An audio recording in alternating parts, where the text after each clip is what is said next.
গত পরশু একটা মেসেজ দেখলাম। একটি ছেলে লিখেছে, দিদি, মধ্যরাতে মেসেজ করা হয়তো অনুচিত, তবু লিখছি। কোনটা ঠিক আমায় একটু বলে দিন। কাউকে আমি আমার পরিস্থিতির কথা বোঝাতেই পারছি না। ১.৫ বছরের সন্তান হসপিটালে, প্রচুর ইনজেকশন চলছে। তার বাবা মায়ের নাওয়া খাওয়া ঠিক নেই।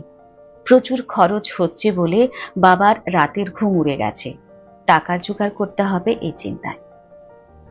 সেই সময় আত্মীয়ের বিয়েতে উপস্থিত না থাকতে পারলে যখন সেই ছেলের বাবা মা বলে স্ত্রী আর সন্তানের জন্য তাদের ছেলে পাল্টে গেছে, তখন সেই ছেলের কেমন কষ্ট হয়।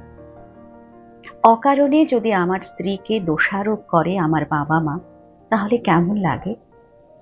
কোনটা আগে দিদি, আমার ১.৫ বছরের সন্তানের জীবন, নাকি বাবা মায়ের অভিমান ভাঙাতে তাদের আত্মীয়ের বিয়েতে উপস্থিত থাকা? সত্যি বলতে কি, এটা যে একটা প্রশ্ন হতে পারে, এটাই ভাবতে কষ্ট হয় আমার। মানুষ এত অবুঝ হয় কি করে? একটা ১.৫ বছরের শিশুর জীবনের মূল্য যে কোনো বিয়ে বাড়ির আনন্দের থেকেই বেশি।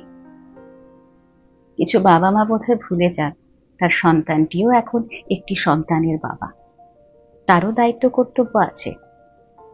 ছেলেটা পড়েছে মহা বিপদে। বাবা মা না স্ত্রী সন্তান, কোনটা বাঁচবে সেটা বুঝে উঠতে পারছে না। তার স্ত্রী তাকে বলেছে, আমি হসপিটাল সামলে নেব, তুমি যাও, না হলে বাবা মা আমার উপরেই দোষ দেবে।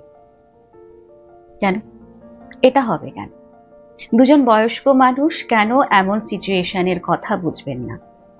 কেন তারা নিজের ছেলের উপরে এভাবে প্রেসার দেবে? ছেলেটা বিধ্বস্ত, ঠিক করে গুছিয়ে বলতেও পারছে না। বলছে, দিদি, আমি আমার বাবা মাকেও খুব ভালোবাসি, কিন্তু অসুস্থ বাচ্চাকে ছেড়ে যায় কি করে বিয়ে বাড়িতে? এদিকে ওরা রাগ করছে। সত্যি, কিছু মানুষ জীবনে বদলায় না। আমিও অভিজ্ঞতা দিয়ে বুঝেছি কিছু মানুষ কোনো অবস্থাতেই বদলায় না। তখন বাধ্য হয়ে নিজের পথ পরিবর্তন করতে হয়। তাতে হয়তো সমাজ আপনাকে খারাপের তকমা দিয়ে দেয়, দায়িত্বহীন বলে দাগিয়ে দিতেও পারে, বা কিছু মানুষের নিন্দের কারণ হতেও পারে। তবুও নিজে যেটা ঠিক মনে হয় সেটা শুনুন। দোটানা নিয়ে মানুষ বাঁচতে পারে না। সকলের কাছে ভালো আজ অব্দি কোনো মহাপুরুষও হতে পারেননি। আপনি তো দোষে গুণে মেশানো সামান্য মানুষ। আপনার বিবেক যেটা বলে সেটা করুন। সেটা একজনের চোখে অন্যায় হতেই পারে, কিন্তু দিনের শেষে নিজের তো একটা শান্তির ঘুম দরকার। যারা আপনার অবস্থা পরিপ্রেক্ষিত বুঝবে না, তাদের জন্য আপনি কি বা করতে পারেন? পরিবার একজনের আত্মত্যাগে হয় না, সকলকেই কিছু কিছু ছাড়তে হয়। যদি অন্যরা কিছুই না বোঝে, সেটাকে বাড়ি বলা যেতে পারে, পরিবার নয়।